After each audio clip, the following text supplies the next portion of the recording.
Okay, Steve, so just tell me a little bit. We had Randy Shannon get fired last night or let go.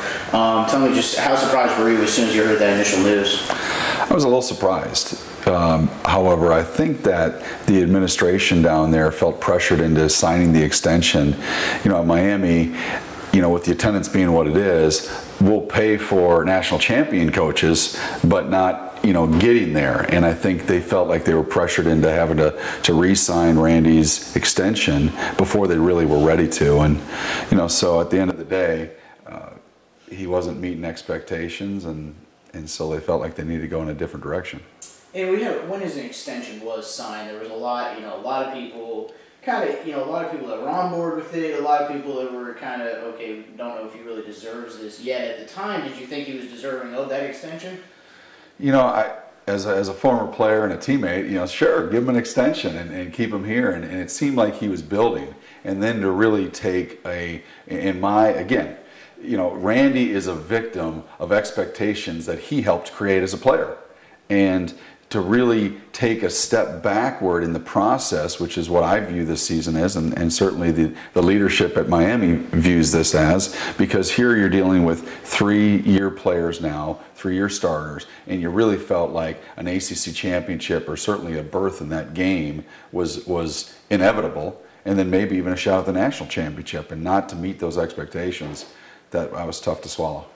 And when you watched the game, I'm assuming you watched the game yesterday, did you, I mean, as soon as you saw that game, did you think, and there had been speculation the past couple of weeks that he was kind of on the hot seat. I mean, when that game was done yesterday, did you immediately think, man, he might be gone by Monday or something? Well, I think when, you know, you're going out there and it's senior day, and you certainly would expect a big effort from your kids, and not to get that. You know, it happens very commonly in the NFL where players just kind of get tired of hearing the same messages, and it's hard to motivate them. And maybe Randy reached that point, I don't know. But it certainly didn't seem like that team played inspired football, and that's what helped him lose the football game. And going off of that, what kind of coach, I mean, do you think needs to be in there? It was kind of viewed when Randy came in that he was kind of the right fit for the program at the time, but, you know, clearly that hasn't worked out. You know, what kind of type of coach do you think they need in there right now? Well, I mean, they have to make a statement and what they want to go after, and who knows if that's going to be a national search, if there's already a short list. I'm sure, you know, Kirby Hokut's got some ideas already. So they really have to decide, okay, which way do we go? Do we go with an offensive-minded coach and try to bring back a little bit of that offensive firepower, or a defensive coach, or maybe a little bit of both? But I'm not sure which direction they're going to go. You know, I'm anxious to hear which direction they're going to go, because obviously I'm very involved, or certainly a fan of the program, being a former player. And, you know, ever since last night, it's kind of been cracking me up, just the amount and different names that you've already seen thrown out there. I mean, just give me a couple guys, if you could, just that you think would be possibly good fits there.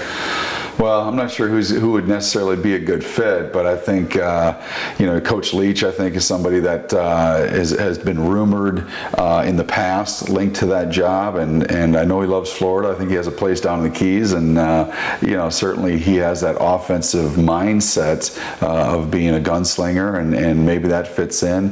You know, maybe a former teammate of mine, Rob Chudzinski, who's been in the NFL now and was the offensive coordinator there through the national championship years in 2001. Certainly a great coach, and he's been with North Turner in San Diego, so I think he's somebody that I think would be very interested in coming back. But you know, I'm sure it's a list that is going to grow over the next few weeks, and then get whittled down to just a couple candidates, and I'm sure he'll go through his interview process at that point.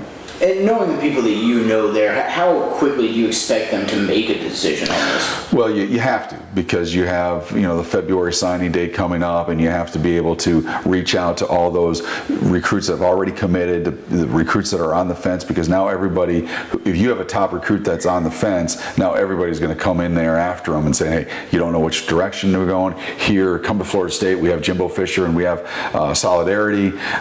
So I think, you know, you have to make a decision relatively quick. Certainly by the end of the year, I would think the decision needs to be made. And really the last question is just, are the expectations fair down there? I mean, we've had, you had Randy, who had won, 2+ games every year since he was there until this year, took a step back this year, and now, you're dealing with a school, Miami, that it doesn't have, the funding sort of that Florida and Florida State's getting in there. The stadium's 20 miles away from the school. There's all those different factors that you factor in there. Is it fair what they did with Randy almost, and are the expectations fair? Well, again, Randy was part of setting the expectations that he failed to live up to, being a national champion player, as well as on the coaching staff of another national championship. So those are all parts of things that he helped create and he wasn't able to live up to. So is it fair? Well, that's the reality of what University of Miami football is. You get judged by winning national championships, and over the last few years we felt like maybe even ACC championships would be fair to judge a coach by, and unfortunately that hasn't happened, and that's what's going to be expected of the next coach.